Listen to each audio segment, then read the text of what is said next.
ব্যবসা করার নামে প্রতারণা, এমনটাই অভিযোগ আনল জলপাইগুড়ি ডিস্ট্রিবিউটার অ্যাসোসিয়েশন। প্রতারণা করার পর পলাতক সেই ব্যক্তি। পুলিশ প্রশাসনের কাছে সে ব্যক্তিকে খুঁজে বের করার অনুরোধ। রবিবার এক সাংবাদিক সম্মেলনের আয়োজন করল জলপাইগুড়ি ডিস্ট্রিবিউটার অ্যাসোসিয়েশন। থানা মোড় সংলগ্ন দপ্তরে এই সাংবাদিক সম্মেলনের মাধ্যমে তারা জানান, তেলিপাড়া সংলগ্ন একটি জায়গায় এক ব্যক্তি একটি বাড়ির সামনে দোকান ভাড়া নেয়। এরপর কয়েকদিন ডিস্ট্রিবিউটরের কাছ থেকে বিভিন্ন জিনিসপত্র কেনার পর হঠাৎই কয়েক লক্ষ টাকার মাল নেবার পর পরের দিন টাকা পরিশোধ দেওয়ার নাম করে হঠাৎই তিনি পালিয়ে যান। এরই ফলে বিভিন্ন ডিস্ট্রিবিউটরের কয়েক লক্ষ টাকার ক্ষতি হয়েছে বলে জলপাইগুড়ি ডিস্ট্রিবিউটার অ্যাসোসিয়েশন বলেন। অবিলম্বে সেই ব্যক্তির খোঁজ এনে উপযুক্ত শাস্তির ব্যবস্থা করার আবেদন জানিয়েছেন জলপাইগুড়ি ডিস্ট্রিবিউটার অ্যাসোসিয়েশন।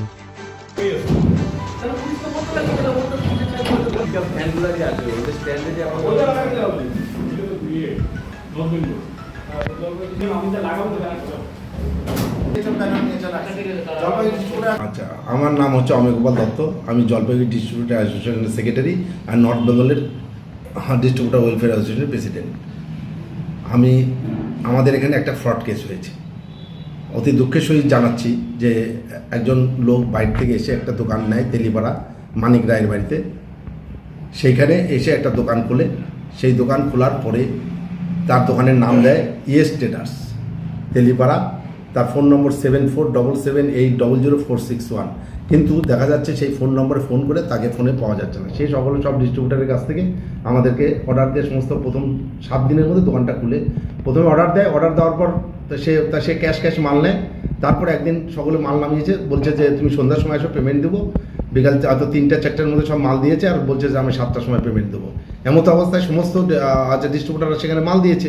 7টার সময় এসে দেখে যে উনিও নেই, ওনার দোকানেও শাটার ফেলানো এবং উনি কোথায় চলে গেছে আমরা খুঁজে পাওয়া যাচ্ছে না তাকে। এবং তাকে যখন ফোন করি তার ফোনে সুইচ অফ দেখাচ্ছে। এরকম আমাদের প্রায় 30-32 জন। কত টাকা হবে? প্রায় 12 থেকে 13 লাখ টাকার মতো সব অ্যাপ্রক্সিমেট আর কি মাল দিয়েছে। পুলিশে আমরা তখন একটা ডায়েরি করি সেই রাত্রিতেই এবং যাই, এবং যে মানিক রায় যে বলে যে ভদ্রলোক ভাড়া দিয়েছেন, আমি মনে করি যে উনি কোনো এগ্রিমেন্ট করে হয়তো বাড়িটা দোকানটা ভাড়া দিয়েছেন। উনিও এগ্রিমেন্ট না করেই একজন অচেনা লোককে কী করে উনি এই দোকানটা ভাড়া দিল এটাও আমরা বুঝতে পারলাম না। তো এই মতো অবস্থায় আমরা চাই যে পুলিশ এর তদন্ত করে এই র্যাকটাকে, এখানে এই র্যাকটা অনেক জায়গায় সক্রিয় আছে এবং অনেক জায়গায় এরকম ধরনের, এর আগে শিলিগুড়িতেও এরা সেম এইভাবেই হয়তো করেছে। শিলিগুড়িতেও এরকম 2বার হয়েছে। তো আমাদের ইচ্ছা এই জলপাইগুড়ি ডিস্ট্রিবিউটার অ্যাসোসিয়েশনের সেক্রেটারি হিসেবে এবং আমাদের সব মেম্বারদের থেকে আমরা একটা আবেদন করছি থানার কাছে যে এই র্যাকটাকে ধরা হোক এবং এই র্যাকটা যদি না ধরে এরা আরও প্রতারণা করবে, আরও লোকের সর্বনাশ করবে।